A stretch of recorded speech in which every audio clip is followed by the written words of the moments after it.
Okay, so earlier today when I was scrolling through Blue Sky, right, I saw this question asked by one of my friends. I don't mean to throw them under the bus here, but I thought it was a fair question and I have an answer to it. And I figured I'd turn that answer into a video because I figured it would explain pretty well why I think this is happening. So, the question on screen here, can someone explain to me why top level seems to be gravitating so much to Frozen Pro? Like, sure, missiles are good and all, but is it really worth having a weapon take up a mid-range spot that also can't fight as well as most other mid lines?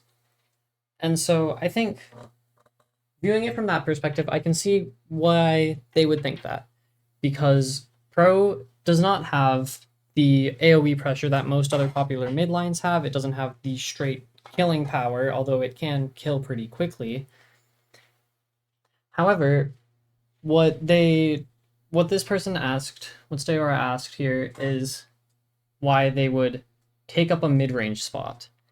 And so recently, the most recent the super jump that happened yesterday, as of recording this, you'll see that the top 3 of the top 4 teams, just the top 3 teams in general, were all running the new Pro with missiles, right?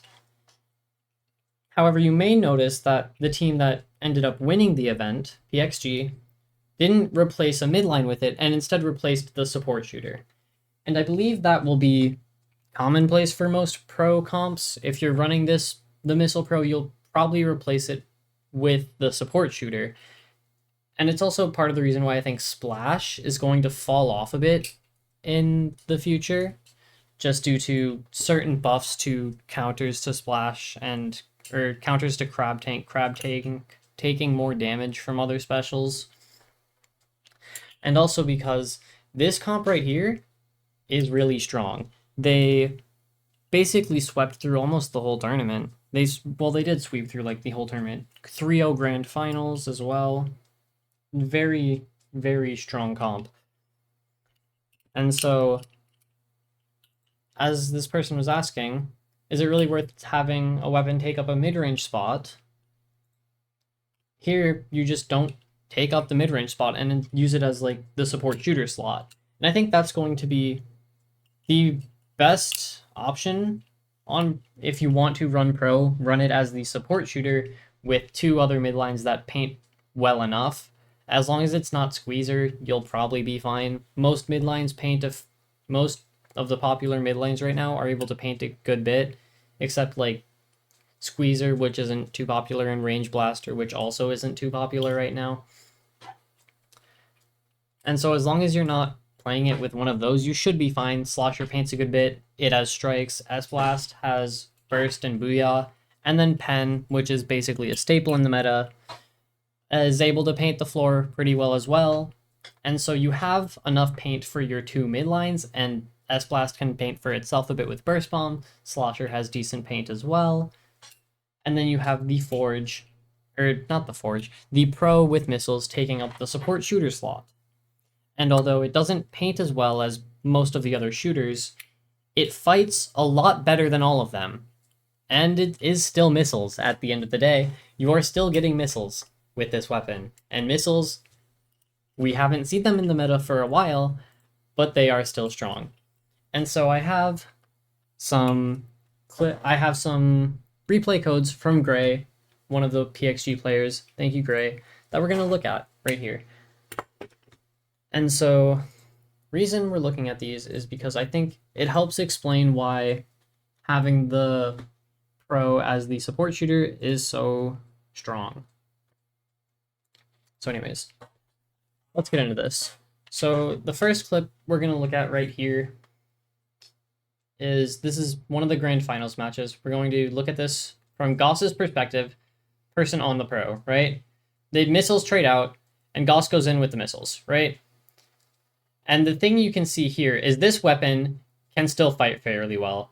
Like that, although it wasn't against either... Actually, okay, let me go back to that. It was against, takes a 2v1, takes a 1v2, but is able to catch the enemy off guard, and is able to kill the other Pro first, the enemy Pro while it's not looking at it, and is able to scare the pen off with enough damage, and eventually clean up the kill. And that play right there is something that you generally cannot do with something like a splash, just because of how they were positioned. A splash right there wouldn't have enough range to reach that fight, and probably wouldn't have enough kill power to clean up those kills either. Now Ice, okay, so I'm gonna go to overhead real quick here. Ice is playing Splash right now for the other team, Milk does. And Ice is really good at Splash. Ice is able to do, like what Goss just did is something that Ice is able to do fairly often, is sneak in and find a quick kill. However, as you can see here, the pro is able to find kills from much further away and is generally able to just, it has a higher DPS, it has higher range. For those that haven't kept up with patches and such, pro does 45 damage a shot. That means it kills in 3 shots almost every time, and can kill in 2 if you've taken enough if you've taken 10 chip damage from anything. Which means it combos fairly well.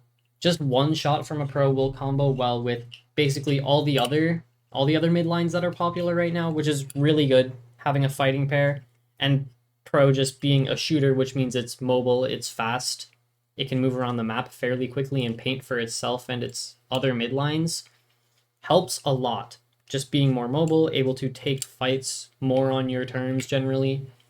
It's really nice. The second thing is not really a clip about pro itself, it's just Missles being really good. It's Missles being Missles. So, as you can see here, PXG just capped the zone, by the way. The rest of Milk Duds is respawning. It's only Jared and Q on the map right now. The others are jumping in. And so as you'll see, Jared gets missiles, pops missiles, and look at how much space PXG has to give up. Like, Gray goes down to missiles. They get the zone basically with just one missile. And it's so much space. And I think they get a bit over-aggressive here. But, like, the point being, they have so much space from just one special. Just forces everyone to respect it and back off, or take, like, some chip damage. And it makes for a really easy fight win that they do, I think, get a bit over-aggressive. And they are punished for that. But as you can see, missiles are still very strong. And I think it's one of the reasons why you might see less Splash and the other close range support shooters, right? Is because while Crab Tank is good for retakes still, it doesn't have as much forcing power of missiles as where you do have to respect a Crab Tank, don't get me wrong. And Crab Tank is probably, I would say it's much better on holds than missiles is. But missiles just gives you information, for one, which is very important, especially for clearing out people who are sharking. It gives you information on. It also will chip them and force them to respect the missiles and give up their good positions. And then you can fight with it. Because when you have someone popping Crab Tank, that person is stuck in Crab Tank, which generally isn't a big deal because Crab Tank is really strong. However, with missiles, you can have all 4 of your team members fighting with it, which is very helpful for winning team fights and just forcing the space. Those were the 2 main clips I had from this. One of them was really just explaining why missiles is strong, which most people should know by now. Missiles was very popular in S2 because the special didn't have a cooldown, and even though it still has a cooldown and it's gotten nerfs, it's still very strong for all the same reasons. It's just you won't have it as often. Now the other map here is Zones Mahi, which they also won. By the way, PXG won 3-0 in grand finals. They just swept. So with their double midline and then basically triple midline if you count the new pro. But anyways, we're gonna watch another clip from Goss's perspective, right? Because I think this clip will show you that it still fights almost as well as every other midline. It doesn't have the AoE, but it definitely has the killing power and the range to just take fights and force things. Like this nice little almost quad right here from Goss. Very, very well done. The weapon can move around quickly and just outplay by like moving around the opponents, which most of the other mid lines at least have like some form of end lag or like lag between shot sets they have to deal with. This really doesn't have that. It's a shooter, and although it doesn't have the AoE that the other weapons have, you have the AoE with the double midline still, and so you don't really need that. And so just having something that can run around the map and fight really well definitely is helpful. And that's basically it, actually. That's about all I had to say about this. I think we will see... We're already seeing the new Pro being very popular. Missiles are still really good. It has 190 missiles, by the way, which is like... It doesn't paint the greatest, but you will still get it. You can still get it fairly easily. It doesn't paint too great, but it paints enough that it will get it fairly consistently. I think I have some special charge on this build, but whatever.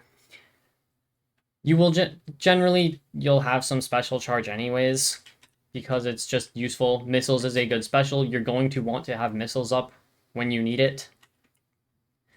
Splat Bomb, it's a bomb. It helps your kill time. It makes you a 2-shot. It chips things. It forces space. And then Pro's range is just pretty solid all around. Its kill time is not bad by any means, as long as you hit your shots. And it combos with like every other midline in the game. So like, it'll combo with Stamper really well.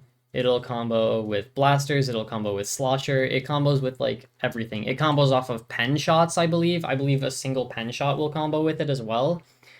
Basically, everything explodes. Everything explodes. Very quick kill times all around the board. And then just solid range as well helps with that a lot. It's definitely hard to push into some of the double midline comps, and this makes it even harder because it will be able to chip you a bit more consistently for your other midlines to clean up kills. Or it can clean up kills itself.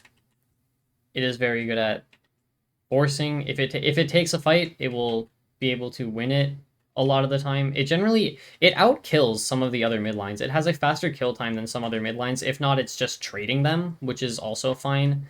As long as you have a cooler up, that's not bad. Usually, though, you will not want to be dying too often because, you know, you have missiles, and missiles are very strong. You're going to want to have as much missiles as you can. But that's about all I have to say about this. Sorry to Steora, I guess. I didn't mean to like put you on the spot or anything, or put you in the spotlight. This was just a really good question, and I figured I would give my opinion on it. And thank you for Gray as well for giving these replay codes. I think having replay codes is very helpful for content creation and just trying to learn the game better in general.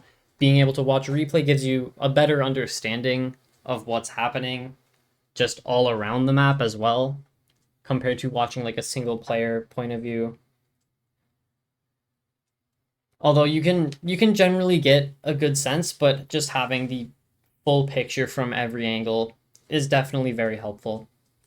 But yeah, that's about all I had for this. If you did watch all the way through, thank you.